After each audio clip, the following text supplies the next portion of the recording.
The grand hall of Prime glowed with 1,000 lights. Council leader stood at the center platform, his 4 arms raised high in celebration. Around him, representatives from 200 alien species cheered and clapped. Today marked 3,000 years since Earth's destruction. 3 of peace, his voice boomed through the speakers. 3,000 years since we removed the human threat from our galaxy. The crowd roared with approval, smiled, showing rows of sharp teeth. He remembered the old records. Humans had been developing faster than any species in galactic history. They had created faster-than-light travel in just 200 years after discovering electricity. The Council had watched with growing fear, so they made a choice. They destroyed Earth before humans could become too powerful. We did what was necessary, continued. We protected the galaxy from chaos. We maintained order. In the back of the hall, a small alien named shifted uncomfortably. He worked in communications. Just an hour ago, his screen had shown something strange. 3 outer colony stations had gone silent. No distress calls, no warnings, just silence. He had reported it to his superior, but everyone was too busy celebrating to care. Suddenly, alarms blared throughout the hall. Red lights flashed. The celebration stopped. Everyone looked around in confusion. A junior officer rushed too. "Sir, we've lost contact with 17 more stations on the outer rim." Smile vanished. "What, how?" "We don't know, sir. They just disappeared from our sensors." Before could respond, every screen in the hall flickered. A new image appeared. It showed a human face. The crowd gasped. Many had never seen a human before. They were supposed to be extinct. The human on the screen had dark eyes and short black hair. He wore a military uniform that looked advanced and well-made. Behind him, other humans worked at control stations. The technology visible in the background looked sleek and powerful. "My name is," the human said calmly. "I am captain of the warship Remnant's Edge. 3,000 years ago, your council murdered my ancestors. You destroyed our home. You killed 20 billion people." The hall erupted in chaos. Aliens shouted and pointed at the screens. Some tried to run. Security guards drew their weapons, though there was nothing to shoot at. Continued speaking as if he couldn't hear them. "You thought you killed us all. You were wrong. Some of us escaped. We survived in the darkness between galaxies. We built new homes. We grew stronger, and we remembered everything. Grabbed a communicator. Get me the defense fleet, now." On the screen, looked directly at the camera. His expression was cold but controlled. "We are not here to talk. We are not here to negotiate. We are here for retribution. This is just the beginning." The screens went black. Far away from Prime, in the empty space between star systems, Captain stood on the bridge of his ship. The Remnant's Edge was massive, nearly 3 kilometers long. Its hull was dark gray, designed to absorb sensor scans. The ship represented 3,000 years of human innovation and survival. "Status report," said quietly. His tactical officer checked her displays. She was young but brilliant, with sharp eyes that missed nothing. "All targets eliminated, Captain. 20 Council patrol ships destroyed. 0 survivors. Our fleet remains undetected." Nodded. He felt no joy in the killing, but no guilt either. His people had a right to justice. Beside him stood his second-in-command and oldest friend. Was older, with gray at his temples and deep lines around his eyes. He carried the weight of their history in those eyes. "Do you think they understand yet?" asked quietly. "No," replied. "They won't understand until it's too late. They think we're primitives. They think 3,000 years have made us weak. They're about to learn differently." In the engineering section, Sora worked at her station with steady hands. She had designed the ghost drive technology that made their ships nearly invisible. The drive bent space in ways the Council had never imagined. It was her proudest achievement and humanity's greatest weapon. "Ghost drive functioning at optimal levels," she reported over the comm. We can remain hidden for another 6 hours before needing to recharge." "Good work," Sara said. "Prepare the fleet for the next jump." Around the remnant's edge, 40 other human warships waited in formation. They hung in space like silent predators. Each ship carried weapons developed over thousands of years, quantum missiles that could phase through shields, energy cannons that tore apart molecular bonds, AI warfare systems that could hack enemy computers in seconds. But the ships were just tools. The real weapon was human determination. Thought back to the archives he had studied as a child, videos of Earth before the destruction, beautiful blue oceans, green forests, cities full of life and laughter. Then the Council ships had arrived. They had fired their planet cracker weapons without warning. Earth had shattered like glass. The pieces had burned in space. But 7 Arcships had escaped. 7 vessels full of refugees who had fled into the void. They had been hunted by Council ships. Most died in those first terrible years. But the survivors kept running. They went farther than any Council ship dared to follow. They went into the empty space between galaxies where there were no stars, no planets, just endless darkness.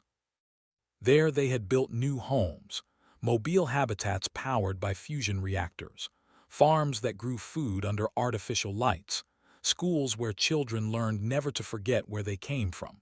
Over centuries, the 7 Arcships had. Now there were hundreds of habitats scattered through the void. 40 billion humans living in the darkness, waiting for this moment. Captain called out, "I'm picking up Council communications. They're mobilizing their defense fleets." "Let them," said. "We'll be gone before they arrive." Stepped closer. "What's our next target?" Pulled up a star map. Red dots marked Council military installations. There were hundreds of them. The weapons depot at station. They store enough firepower there to arm 1,000 ships. We'll make sure they never get the chance to use it. "When do we move?" 4 hours. Let the crew rest. They've earned it." As his officers went about their duties, stood alone at the viewport. He looked out at the stars. Somewhere out there was the location where Earth once orbited, just an empty space now, a grave for billions. "We're coming home," he whispered to the ghosts of the past, "and we're bringing justice with us." On Prime sat in his emergency command center. Reports flooded in from across Council space. More attacks, more losses. The humans were everywhere and nowhere. They struck fast and vanished before reinforcements could arrive. "How is this possible?" demanded. "Our sensors show nothing." His science advisor trembled. "Their technology is beyond anything we've seen. 3,000 years of development we know nothing about." Felt fear for the first time in his long life. The Council had controlled the galaxy through superior technology and ruthless force, but now something more advanced had emerged from the darkness. Something angry. "Find them," ordered. "Find them and destroy them before this gets worse." But in his heart he knew the truth. It was already worse. The humans were back, and they wanted revenge. Minyu moved through the shadows of Council Station Epsilon like a ghost. His infiltration suit bent light around his body, making him nearly invisible. He had been inside the station for 3 hours now, and no one knew he was there. The station housed one of the Council's main intelligence networks. Millions of files stored on old servers. Minyu needed those files. They contained the truth about Earth's destruction. He reached the data vault and pulled out a small device from his pocket. Sara had built it specially for this mission. He pressed it against the security panel. The device hummed softly as it worked through the encryption codes. 30 seconds later, the vault door opened with a quiet hiss. Inside, rows of data cores glowed blue in the dim light. Minyu connected his portable reader and started downloading. Names, dates, video records, all the evidence of what the Council had done. As the files transferred, Minyu read through some of them. His jaw tightened with anger. Earth hadn't violated any laws. The Council had lied. They destroyed Earth because humans were advancing too fast, because humans asked too many questions, because humans refused to bow down and accept council rule. There was more, much more. Earth wasn't the first world the council had destroyed. Over 50,000 years, they had eliminated 16 other species, all for the same reason, all because they threatened council power. The download finished. Minu disconnected his reader and slipped back into the corridor. He had what he needed. Now the galaxy would know the truth. 2 days later, sat in her broadcast station aboard the Remnant's Edge. She was humanity's voice to the galaxy. Her job was psychological warfare, but she preferred to think of it as spreading truth. The files Minu had stolen were now in her hands. She had spent hours reviewing them, preparing her broadcast. Now she was ready. Begin transmission on all council frequencies, she ordered her team. Across council space on 200 worlds, screens flickered to life. Aliens stopped what they were doing and watched, some with curiosity, some with fear. His face appeared on the screens. She looked calm and professional. Behind her, images began to play, old footage of Earth, cities full of light, oceans sparkling under the sun, children playing in parks. "My name is," she said quietly, "I am human. 3,000 years ago, the Council told you that Earth was destroyed because my people broke galactic law. They said we were dangerous. They said we threatened the peace. They lied." The images changed. Now they showed Council military records, official documents with the Council seal, orders to destroy Earth signed by himself. "The truth is simple," continued. "Earth was destroyed because we were advancing too quickly, because we refused to accept limits on our growth, because we asked questions the Council didn't want answered." More images appeared, records of the other 16 species the Council had eliminated, worlds burned, populations murdered, all erased from history. Earth was not the first. We were number 17. How many more species has the Council destroyed that we don't even know about? How many more will they destroy in the future? On the planet, a mother watched the broadcast with her children. She was from a species that had served the Council faithfully for 2,000 years, but now she wondered what else they had lied about. On the industrial world of factory workers stopped their machines and gathered around screens. They whispered to each other. If the Council lied about Earth, what else were they hiding? In the Council chambers on Prime, watched the broadcast with growing panic. Shut it down. Block all transmissions. His technicians worked frantically. "We're trying, sir, but the signal is coming from everywhere at once. They're using some kind of distributed network we can't trace." His fists clenched. The humans were winning a war he didn't know how to fight. They weren't just attacking military targets. They were attacking ideas. They were making the Council look weak and dishonest. "Send out our own broadcasts," ordered. "Tell the people that this is propaganda, that humans are terrorists spreading lies." But it was too late. The seeds of doubt had been planted. Across Council space, planets began to question their loyalty. Some even started to pull their fleets back for self-defense instead of helping the Council. Meanwhile, on the far edge of Council territory, Commander led the second human fleet into battle. His target was a mining colony where the Council used slave labor. Thousands of aliens forced to work in terrible conditions. No pay, no freedom, just endless digging for minerals to feed the Council war machine. Ships dropped out of faster-than-light travel directly above the colony. Council guard ships immediately opened fire. Energy beams lanced through space. Missiles streaked toward human vessels. But fleet was ready. Point defense systems shot down the missiles. Shields absorbed the energy beams. Then the human ships returned fire. It was over in minutes. The Council guard ships exploded or fled. Marines landed on the colony surface in drop pods. One of the Marines, a young woman named, kicked open the door to a slave barracks. Inside, dozens of aliens cowered in fear. They looked thin and weak. Some had fresh wounds from beatings.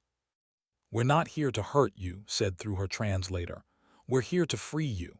The Council is your enemy, not us." An old alien with gray scales looked up at her. "Free? You would free slaves?" "Yes, come with us. We have food, medicine, and transport ships. You can go home or you can join us. Your choice." The alien started to cry. Others joined him. They had not known kindness in so long that they barely remembered what it felt like. Within hours, 3,000 slaves were loaded onto transport ships, left supplies and weapons for any who wanted to stay and defend their freedom. Then his fleet jumped away before Council reinforcements could arrive. News of the liberation spread quickly. Other slave colonies sent secret messages to human forces, begging for help. Some alien species that had been oppressed by the Council for centuries started to see humans as liberators instead of terrorists. Back on the Remnant's edge, received reports from both ends. He allowed himself a small smile. The war was going well, better than he had hoped. Approached him with a tactical update. "Captain, we've destroyed or damaged 42 Council military installations in the past month. Their supply lines are breaking down. Some of their member species are refusing to send reinforcements." "Casualties on our side?" asked. "Minimal. 18 ships damaged, all being repaired. Only 237 personnel killed or wounded." Nodded, but his expression grew sad. Every loss hurt. Every name he read in the casualty reports was someone who would never see humanity's victory. Joined them on the bridge. He carried a data pad with new intelligence. "We've received contact requests from 3 alien species. They want to meet with us." "Which species?" The and the. All 3 have been under Council control for thousands of years. They say they want to help us." Frowned. "It could be a trap." "Possibly," agreed. "But our intelligence suggests they're genuine. The Council has oppressed them for a long time. They see us as a chance for freedom." "What do they offer?" "They are scientists, advanced biotechnology and sensor systems. They control major trade routes and have extensive knowledge of Council supply networks. They are warriors, tough fighters who hate the Council almost as much as we do." Considered this carefully. Humanity had survived alone for 3,000 years. Trusting aliens felt dangerous, but wars were not won by one species alone. They needed allies if they wanted to truly change the galaxy. "Set up a meeting," decided, "but in neutral space, and bring enough ships to fight our way out if it goes wrong." Understood.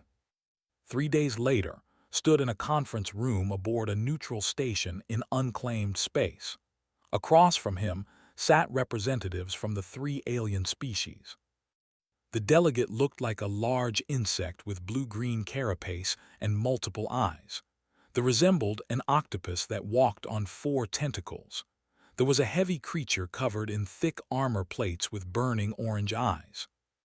"Captain," they spoke through a translator, "we have watched your war against the Council with great interest. We offer our support."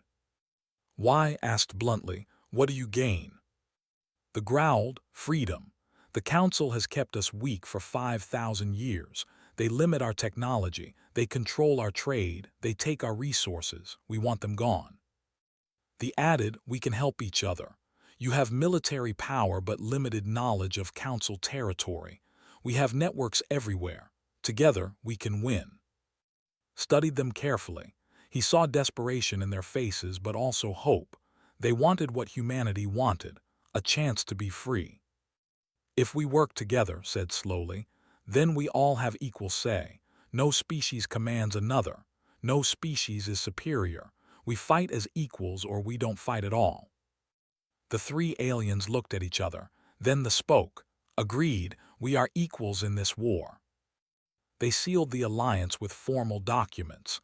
As the meeting ended, felt something unexpected. Hope, not just for humanity's revenge but for something better. Maybe after the war, they could build a galaxy where no species lived in fear. The Council's Grand Armada assembled near the fortress world of. 10,000 warships filled the space around the planet like a metal cloud.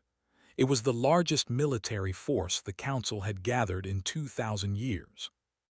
War Marshal stood on the bridge of his flagship, the Inevitable. He was a massive creature with 6 limbs and thick armor plates covering his body. He had crushed 43 rebellions in his career. The humans would be number 44. "Status report," commanded. His tactical officer bowed. "All ships are in position, Marshal. The fleet is ready to move on your order."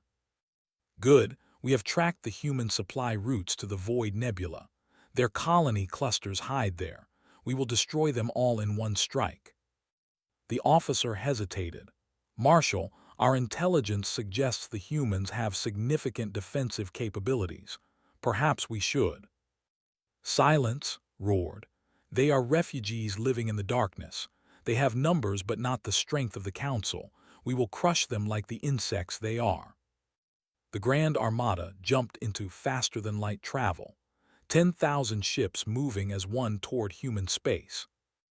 In the Void Nebula, alarms blared across human colony cluster Delta 7. The colony was home to 8 million people living in connected habitats that orbited each other in a careful dance. They grew their own food, educated their children, and worked together to survive in the cold darkness. Now that peace was about to be shattered. Received the warning while aboard the Remnant's edge.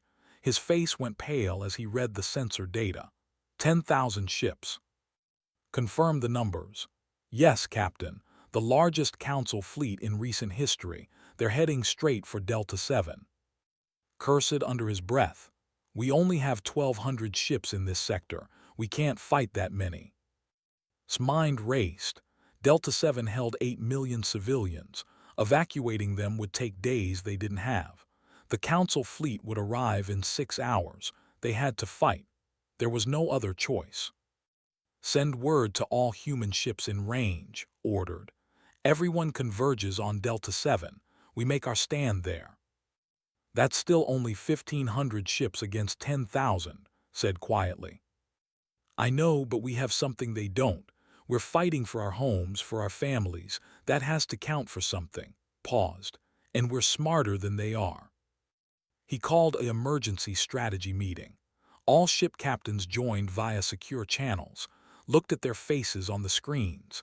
Young and old, men and women, all warriors who had trained their entire lives for this moment. "Listen carefully," said. "We're outnumbered 7-1. We can't win a straight fight, so we won't fight straight. We're going to use the nebula itself as a weapon." Pulled up a tactical map. The Void Nebula was massive, filled with gas clouds and radiation that disrupted sensors. Perfect for hiding, perfect for ambushes. "We'll split into small strike groups," explained. "Hit them from multiple angles. Use the nebula to mask our movements. Make them think we have more ships than we do. Confuse them, frustrate them, bleed them dry." One captain asked, "What about the colony itself?" "Sora has a plan for that," said. On another ship, Sora worked frantically with her engineering team. They were setting up a defensive grid around Delta 7 using experimental singularity mines. The mines would create tiny black holes when triggered. Anything that got too close would be torn apart by gravity. "Will this work?" her assistant asked nervously. "It has to," Sora replied. She activated the first mine. It floated into position and began charging. 50 more followed. They formed a sphere around the colony habitats. "If the Council gets through our ships," Sora said, "these mines are our last line of defense." 6 hours later, the Council Armada arrived at the edge of the Void Nebula, looked at the swirling gas clouds with satisfaction. The humans thought they could hide here. They were wrong. "Send in probe ships," he ordered. "Map their positions, then we attack." 100 small ships moved into the nebula. Their sensors swept through the gas clouds, looking for human vessels. They found them quickly, too quickly. "Contact," a sensor officer shouted. "Multiple human ships detected at grid 739. "How many?" demanded. 50? No, wait, 70, no. The count keeps changing. The nebula is interfering with our sensors. Growled, it doesn't matter. Send Battle Group Alpha, destroy them. 2,000 Council ships moved toward the contact point. They spread out in attack formation, weapons charging. Suddenly, human ships appeared on their flanks. Not 70 ships, 300. They had been hiding in the densest parts of the nebula, invisible to Council sensors. The human ships opened fire. Quantum missiles phased through Council shields and detonated inside ship hulls. Energy beams cut through armor like paper. In the first 30 seconds, 100 Council ships exploded. "Return fire," Council captains screamed. But the human ships were already moving. They dove back into the nebula clouds before the Council could target them properly. Only a few human vessels were hit. Watched in frustration, follow them, don't let them escape. But following meant breaking formation. Council ships chased after the humans and found themselves separated and alone in the nebula. More human strike groups appeared. Hit-and-run attacks that destroyed isolated Council vessels one by one. Young pilot led a squadron of 30 fighters through the chaos. His fighter was small and fast, built for speed over firepower. He had trained for this his entire life. "Stay tight," he called to his squadron. "We're going for the destroyers, in and out before they can react." They spotted a Council destroyer separated from its support ships. The squadron dove in. They fired armor-piercing rockets at the destroyer's engines. Explosions rippled across the hull. The destroyer listed to one side, dead in space. "Good kill," someone shouted over the comm. "Keep moving," ordered. "Don't celebrate yet. There's 1,000 more where that came from." The battle raged for 3 hours. The nebula became a chaotic mess of explosions, energy beams, and dying ships. Council vessels hunted for humans in the clouds. Human ships struck from unexpected angles and vanished again. But slowly the numbers started to tell. The Council had too many ships. For every 10 they lost, they could afford it. Humans couldn't. Every ship lost was irreplaceable. Every death hurt. Aboard the Remnant's Edge tracked the battle with growing concern. "Captain, we've lost 200 ships. The Council has lost 4,000, but they keep coming. We can't sustain this." Knew she was right.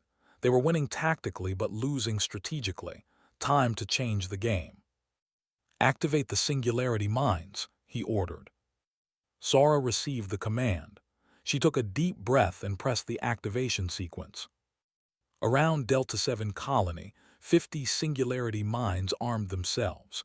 They began pulling in matter from the surrounding space. Tiny black holes formed, each one creating a powerful gravity well. Council ships that had broken through the human defense line suddenly found themselves pulled toward the mines. Ships tried to reverse engines but couldn't escape the gravity. One by one, they were torn apart. Metal screamed as hulls collapsed. Crew members died instantly as the black holes shredded their vessels. "What is that?" roared as he watched 100 ships disappear into the gravity wells. "Some kind of gravitational weapon," his science officer reported. "We've never seen anything like it." "Pull back," all ships pull back from that sector. But pulling back meant exposing their flanks to human attack. Saw the opening and took it. "All ships full assault. Hit them now while they're in disorder." The human fleet surged forward. Every ship fired everything they had. The AI warfare systems that humanity had developed over 3,000 years hacked into Council communication networks, spreading confusion and false orders. Council ships started firing on each other by mistake. The organized armada became a panicked mob. Ships fled in all directions, tried to restore order, but his commands couldn't reach everyone through the electronic chaos. The science officer who had helped design the AI warfare systems watched the Council network collapse with satisfaction. "Their communication protocols are 3,000 years old. Our AI is eating through their systems like they're made of paper." By the time the battle ended, the Council had lost 4,000 ships. The Grand Armada, once the pride of Council military might, retreated in disorder, sat in his command chair, stunned. He had never lost a battle before, never even imagined losing. The humans had won, but the victory came at a terrible price. 300 human ships were destroyed, 15,000 people dead, many more wounded.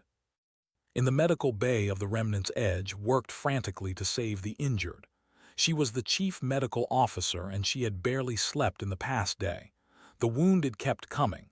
Burns, broken bones, radiation sickness. She worked on who had been badly hurt when his station exploded during the battle. His left side was covered in burns, internal bleeding, broken ribs. "Stay with me," told him as she worked. "You're not dying today." Tried to smile, tell, "Good fight." "You'll tell him yourself." She fought for 2 hours to save him. Eventually she succeeded, would live, though he would need months to fully recover. Came to medical after the battle. He looked at the rows of injured and felt the weight of command crushing down on him. These people had trusted him, followed him into battle, and many had died. He found washing blood off her hands. She looked exhausted. "How many?" asked quietly. 15,000 dead, 8,000 wounded. Half of those will never fight again. Closed his eyes. So many names, so many families who would grieve. "We won," said. "That has to mean something."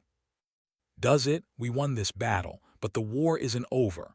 The Council still has hundreds of thousands of ships. We've hurt them, but we haven't broken them." Later sat alone in his quarters. He pulled up the casualty list and began reading names.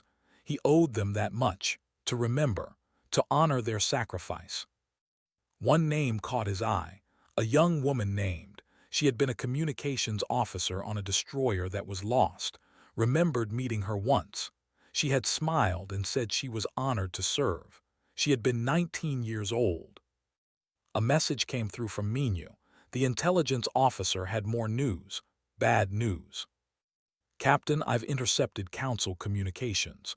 They're not giving up. They're mobilizing everything they have. Within a month, they'll send an even larger fleet." Felt cold. How many more battles could they win? How many more people would die? Was revenge worth this cost? But then he remembered Earth. 20 billion dead, a whole world murdered, and the 16 other species the Council had destroyed. No, they couldn't stop now. Not when they were so close to ending the Council's tyranny forever. "Then we prepare for the next battle," said. "And the one after that. We fight until the Council is broken or we are. There's no other way." Had never imagined he would become a diplomat. He had trained as a soldier like most humans of his generation. But after losing his right arm in a battle 2 years ago, he could no longer fight. So he learned to talk instead. Now he sat across a table from representatives of the 3 allied species. The meeting took place in neutral space, aboard a station that humanity had built specifically for diplomatic work. The scientist, whose name translated roughly as clicking sound, tapped her mandibles thoughtfully. "We have a proposal. Our scientists have studied your ghost drive technology. If you share the principles with us, we can help you build more ships faster." Shook his head. "I appreciate the offer, but we can't share military technology. Not yet. Trust takes time to build." The trader, called Flowing Current, rippled his tentacles in what had learned was their version of a smile. "We understand your caution. Let us offer something else then. We control trade routes through 70 systems. We can disrupt Council supply lines without firing a single shot, delay their shipments, redirect their resources. They will starve slowly." "That would be very helpful," admitted. "What do you need from us?" "Protection. If we act against the Council, they will send warships to punish us. We cannot fight them alone." "We can provide escort ships for your trade convoys." "Agreed. And we'll station defense platforms in your home systems." The warrior named Stonebreaker slammed a heavy fist on the table. The whole structure shook. "Enough talk of trade. When do we fight? My people want blood." Remained calm. He had learned that respected strength and directness. Your people will fight soon. We're planning a major operation. But first, we need better intelligence on council positions. This brought him to why he had called this meeting. Humanity needed information. The Council's central data vault on planet Archon 7 contained 50,000 years of records, everything about Council operations, their weaknesses, their secrets, their crimes. "We need to get inside Archon 7, said. "Can any of you help with that?" Clicking sounds, multiple eyes blinked in sequence. Archon 7 is the most heavily defended installation in Council space. Thousands of automated defense platforms, ground-based shields, quantum encryption on all systems. It would take an army to break in. Or, Flowing Current added quietly, it would take someone who already has access.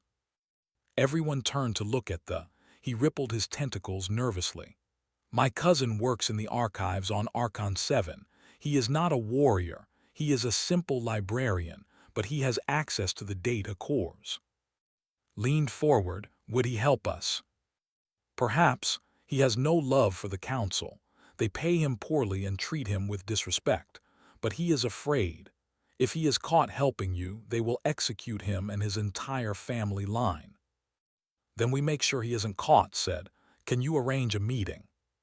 3 days later, Minyu stood in a dark alley on Archon 7. He wore a hooded cloak that hid his features. Around him, aliens of a dozen species went about their business. None paid attention to one more cloaked figure in the crowd. A small approached nervously.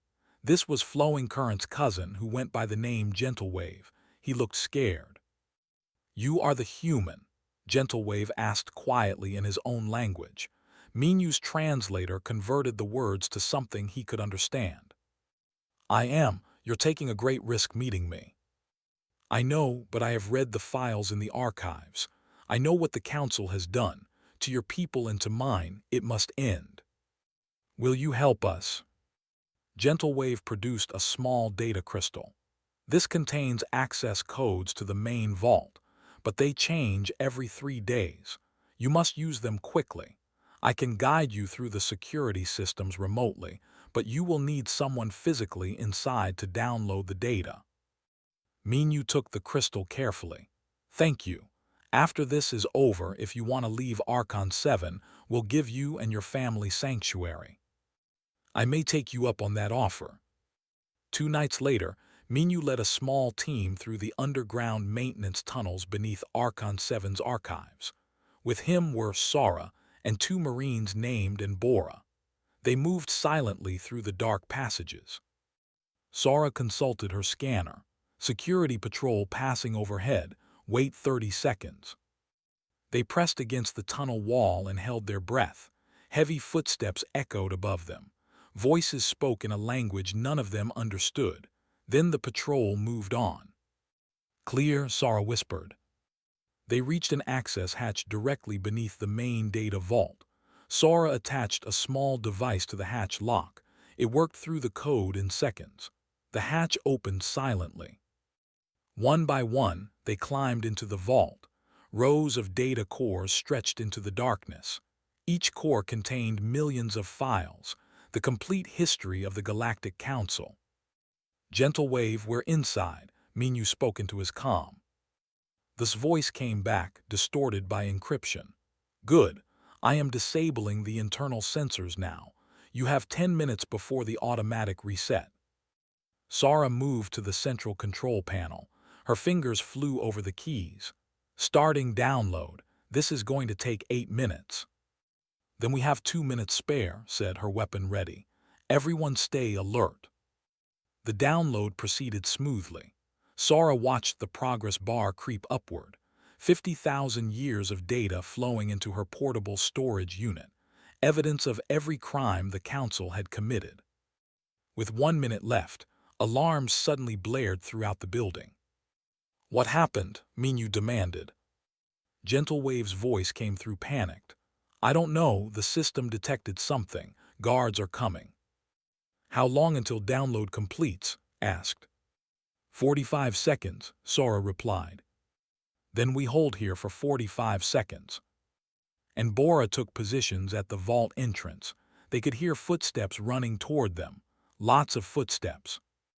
"Contact!" shouted as council guards appeared in the doorway. He opened fire.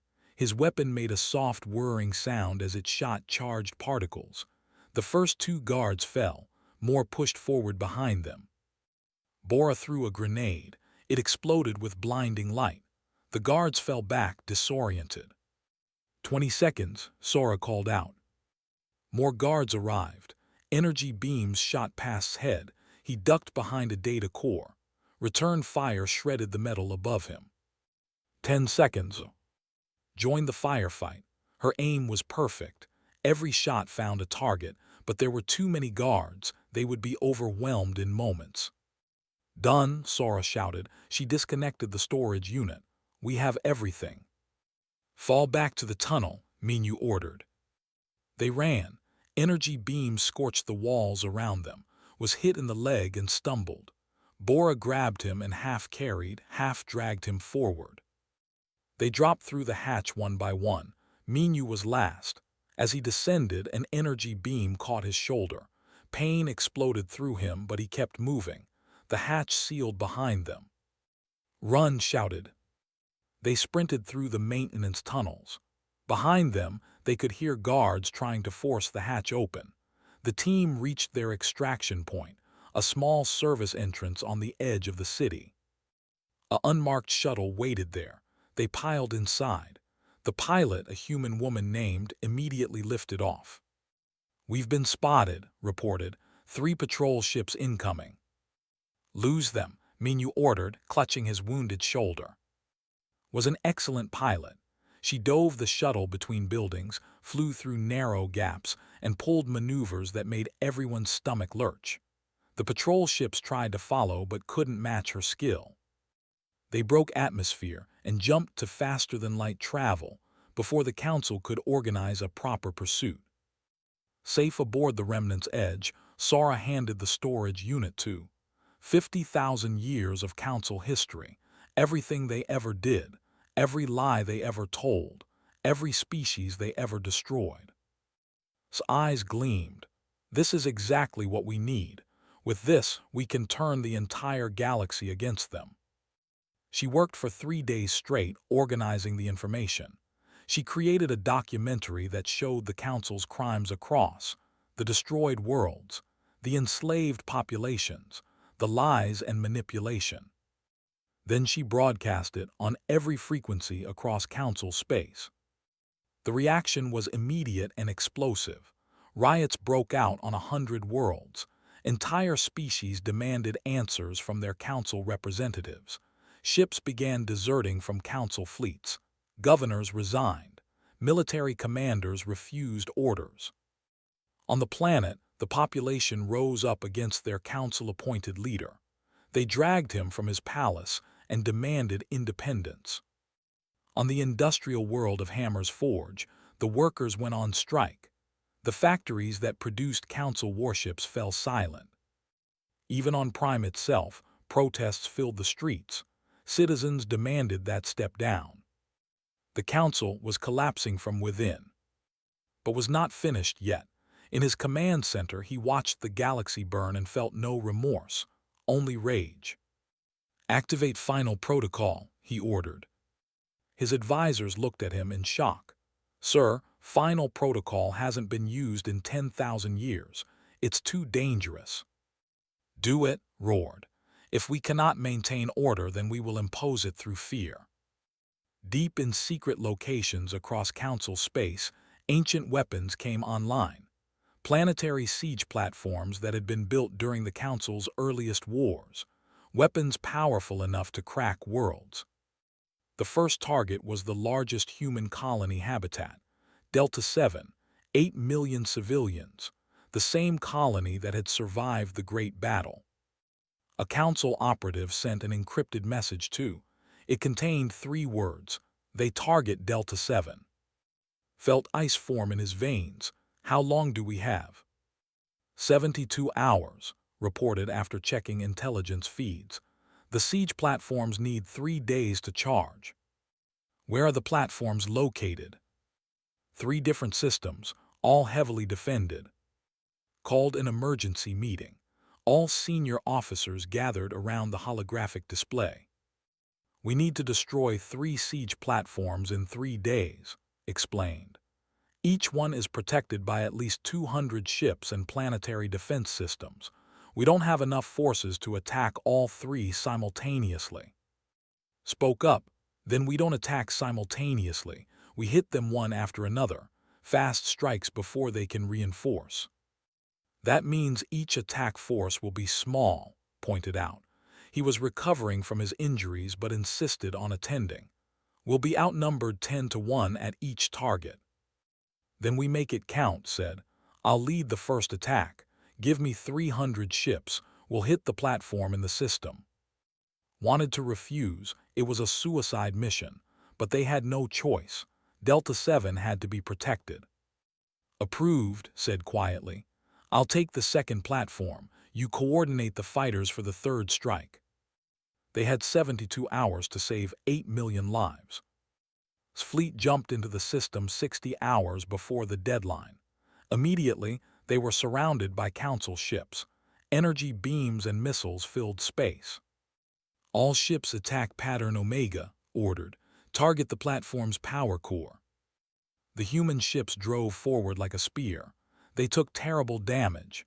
Ships exploded left and right, but they kept pushing forward. His own ship was hit repeatedly. Systems failed.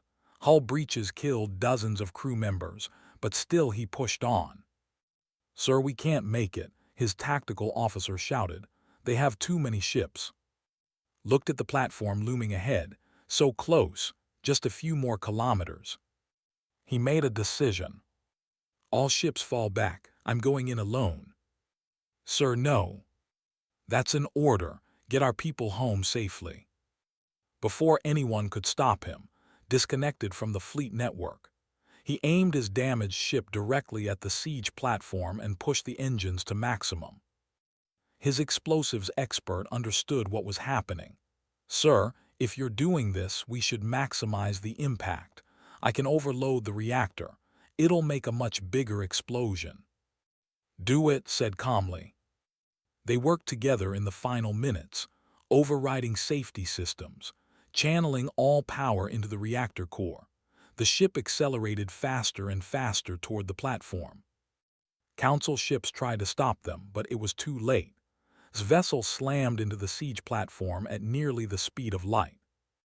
The explosion was visible from 3 star systems away.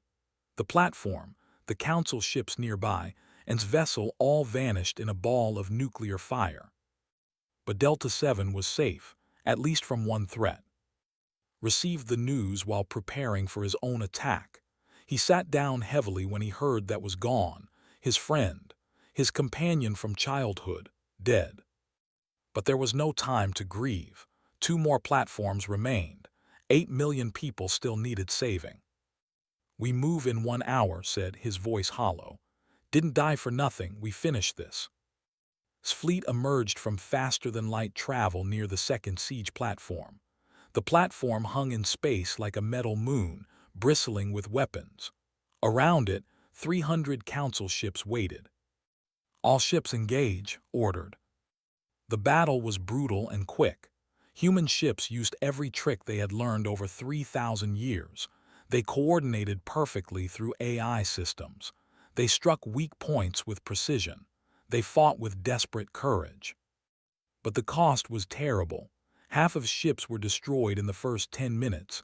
The rest pressed on. Sora managed to hack into the platform's control systems long enough to disable its shields.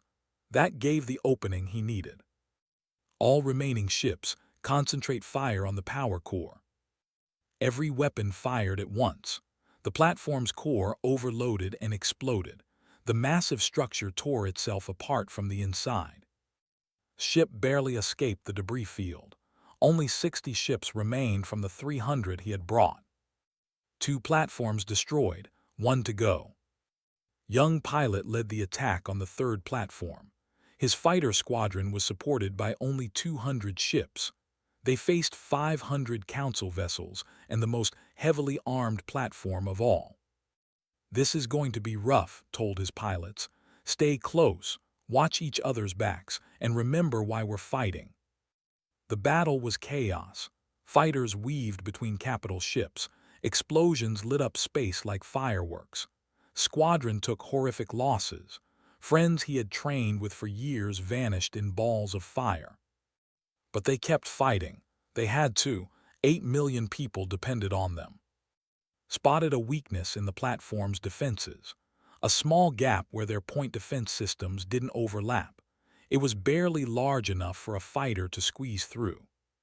"I'm going in," he announced. "That's suicide," one of his pilots protested.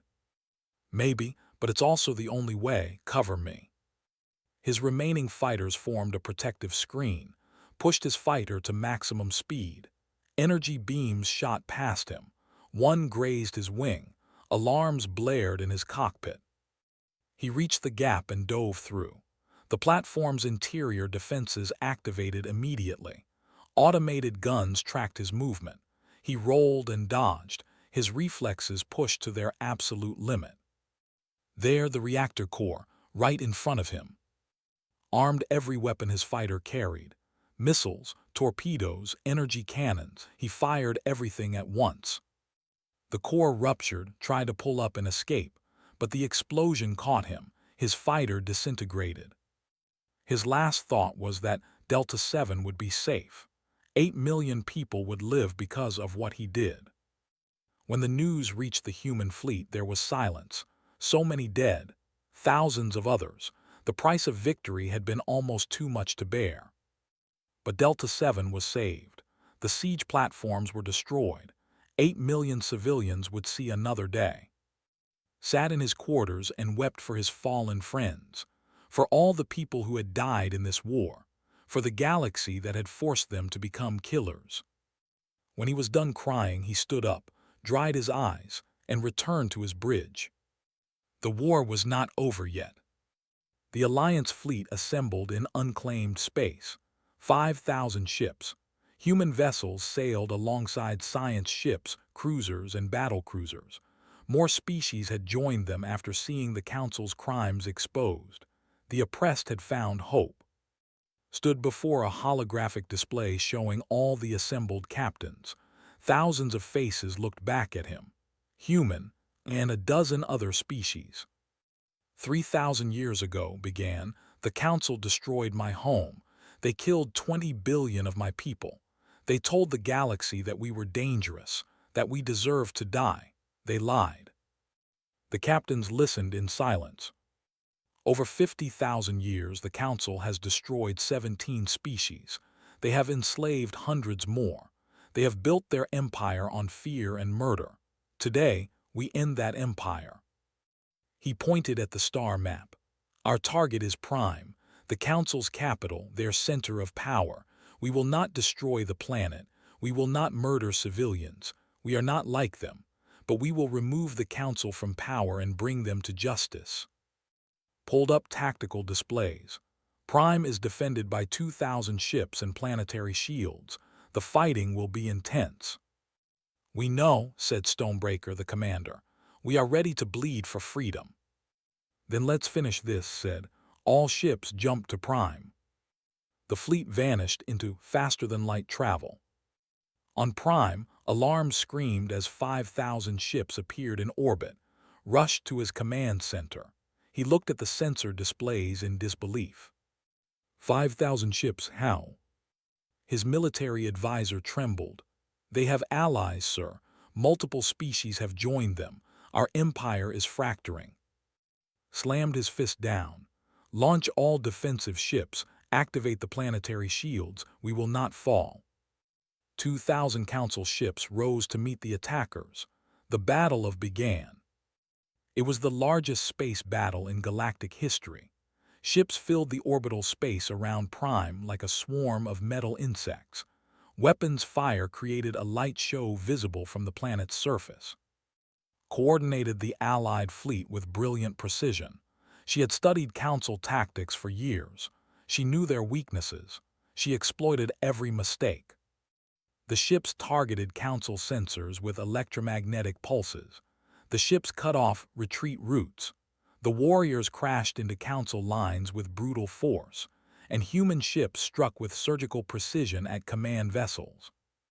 The Council fleet fought well, but they were defending a dying empire. Many of their ships had crews who no longer believed in the cause. Some vessels simply stopped fighting and drifted away from the battle. After 6 hours, the Council fleet was broken, destroyed, or scattered. The path to Prime was clear.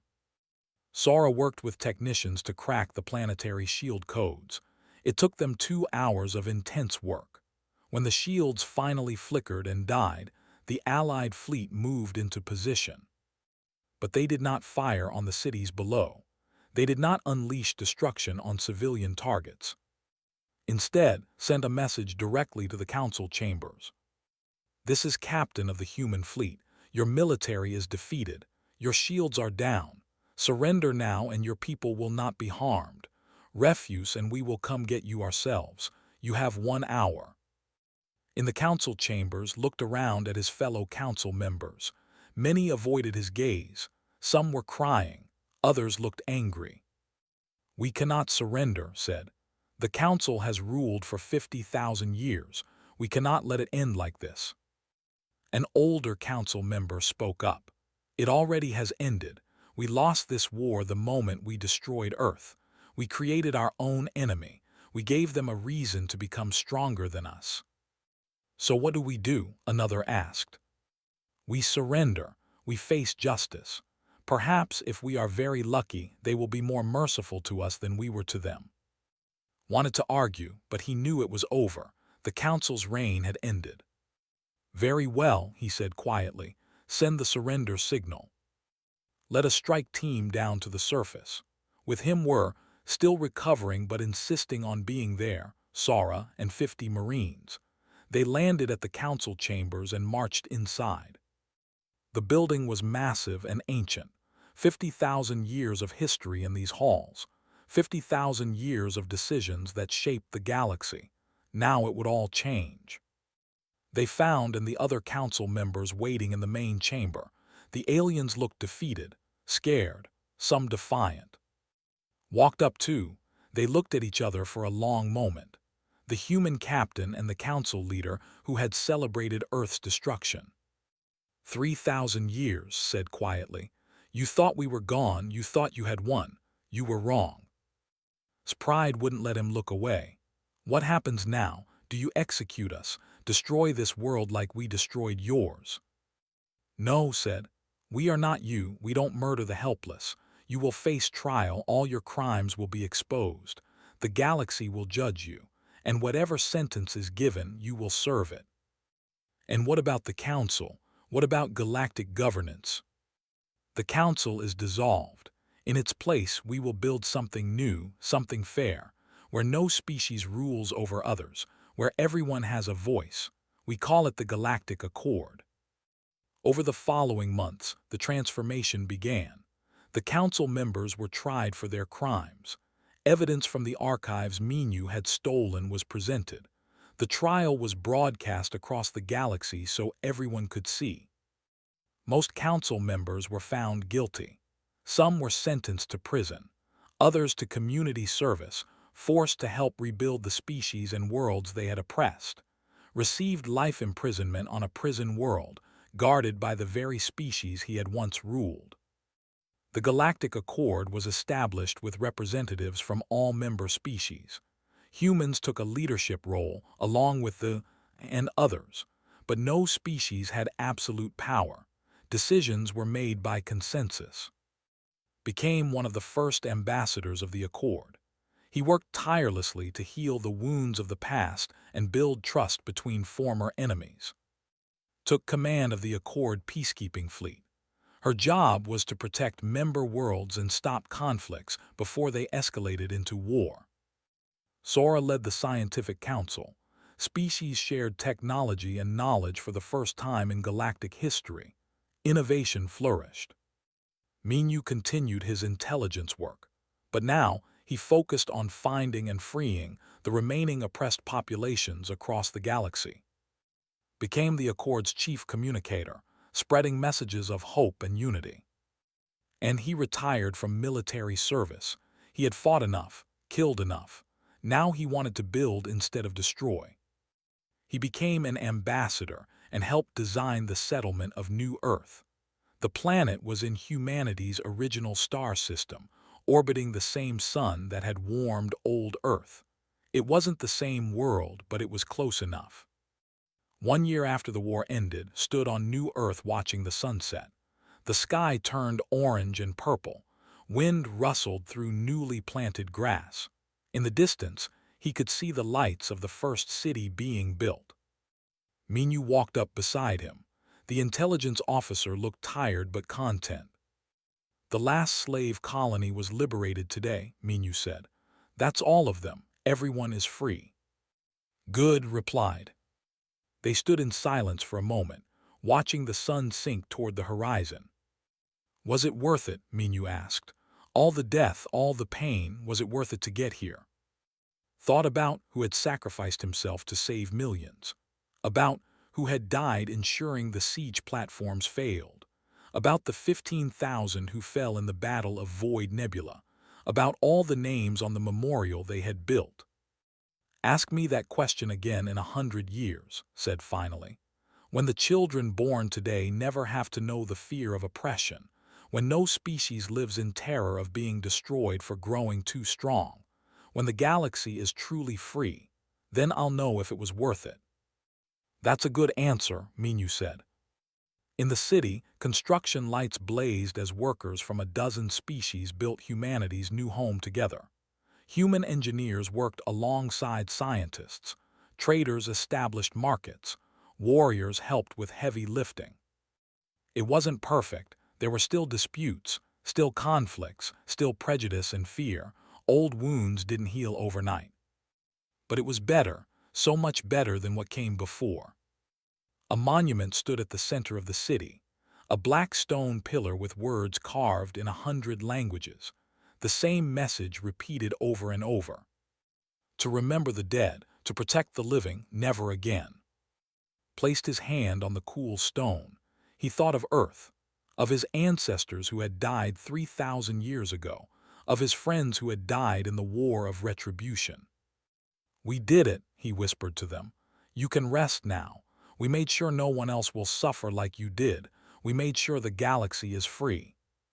The sun set completely. Stars appeared in the darkening sky, looked up at them and smiled. Humanity had not returned to destroy. They had returned to ensure that no species would ever be destroyed again. That was the true victory. Not revenge, but justice. Not destruction, but creation. Not an ending, but a beginning. A new galaxy, a better galaxy, one worth fighting for, worth dying for, worth living for. And in that moment, standing on New Earth under the stars, felt something he hadn't felt in years. Hope. The war was over. The real work was just beginning. But for the first time in 3,000 years, humanity was home. And the galaxy was free.